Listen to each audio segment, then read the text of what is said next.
Yo, while I was making video about Bleach, I got to thinking about Aizen's fate.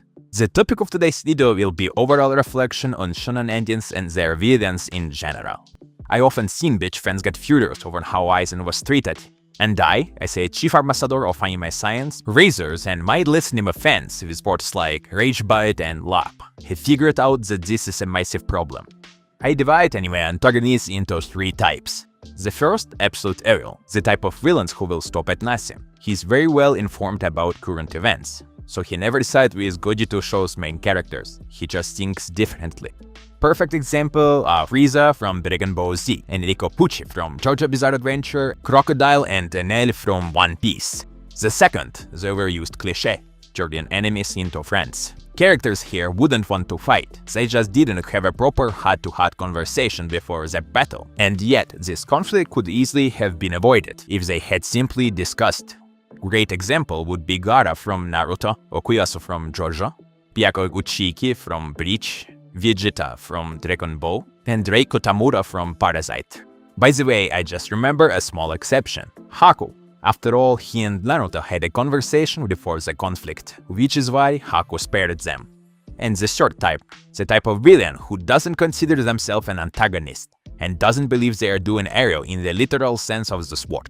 And if they do something bad, it is because their ends justify the means. I suppose you immediately started thinking about would-be super perfect self from Dragon Ball, Doflamingo from One Piece, Sasuke Aizen from Bleach, and Madara Uchiha from Naruto.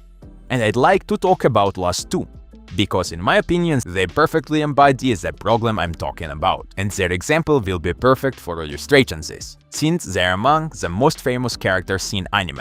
Let's start with Madara. If you watched ongoing war arc, just like me, I feel sorry for you.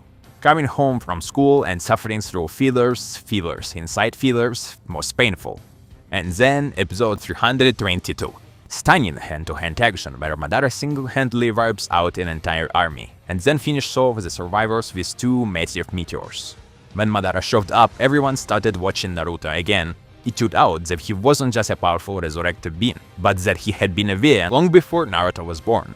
As a god behind the scene, he controlled all the characters even after his death, steering the world towards his resurrection and the realization of his plans. Aizen, on the other hand, didn't appear out of nowhere in the story. He had always been in part of Bleach storyline. But the longer the anime went out, the more we learned about him. At first he was a weak captain, then a perceived threat, and eventually turned out to be insurmountable obstacles for the entire Soul Society. And it gets even more complicated, because as turned out he controlled absolutely everything, right down to the protagonist's birth. And he didn't even have to do anything. All he had to do was sit in his chair, because everything had already been rigged. Overall, those stories were good, but at some point they all just cracked up.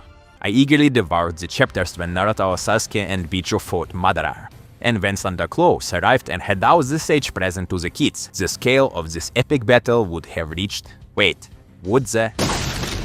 What was Kishimoto thinking anyway? He's going to remove one of the best antagonists in the universe and replace him with a 1000-year-old horned albino MILF who has fewer lines of dialogue in the stories than Tenten. Thanks maybe? I won't argue that the plot twist of Madara and Hashirama never actually achieving their goals was handled decently and perfectly fit the narrative. It would be weird if the infinite Tsukuyomi actually turned out to be the cure of all diseases. But at what cost? Never mind all the bullshit from Clueless Heaps about how Kishimoto didn't know how to kill a mother, because he supposedly treated that Madara had no weaknesses. There's no doubt that Madara was powerful, and with the abilities Naruto and Sasuke had acquired, defeating him was practically impossible. Just think about it from the publisher's financial perspective. The execs at Shonen Jump would definitely appreciate pumping out another few hundred chapters of the manga, which gained popularity thanks to its credible antagonist. No, but seriously, Black Zetsu stabbed him with his hand? And Madara tunes into humanity's most terrifying enemy? A woman? Obviously, I wouldn't want to see Madara lose and beg for mercy. But seriously, what's the point? From a lore and mythology standpoint it makes sense, but did not already this have to be written out for this? Now Aizen. To be honest, the phrase about Cooper didn't know how to kill Aizen makes way more sense. Aizen genuinely was too strong. People at least knew how to counter Madara's techniques. And the issue with the strongest Uchiha wasn't even a concern when they showed up on the battlefield. Meanwhile, absolutely no one could do anything against Aizen. His abilities were truly on a completely different level. None of the manga readers back then could even guess how the main characters would manage to defeat this invincible villain.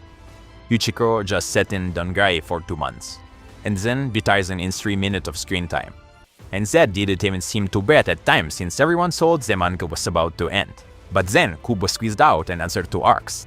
He managed to flesh out new enemy faction, show entire different power sets, introduce the greatest villains with the Virgil's chair design, explain the creation of the world, show your each's ass, introduce this girl into the story, but for fuck's sake, just show us Aizen's fucking Bankai. No, seriously, Aizen appeared in 3 chapters. He shielded Renji with his body and that's all? Why the hell did Kubo kill Aizen like that? Just to spend 10 years on fucking Hell arc that nobody gives a shit about? Or to do a spin-off with anime girls? And yeah, maybe they go episode 10 with Aizen's Bankai in the final Bleach season, but considering the quality of the previous course, I'm inclined to believe we'll get 10 minutes of talking instead well-animated fight. The botch sent off with these 2 villains created a terrible trend in the anime industry. Since then, a lot of good, or not so good Niketsu shonen have come out where villains are intentionally overpowered, given completely obscure abilities, only to be unceremoniously dumped into second using power derived from the air. So that what? If I have forgotten anything or if you disagree with something, feel free to leave a comment. That's all for now. Good luck.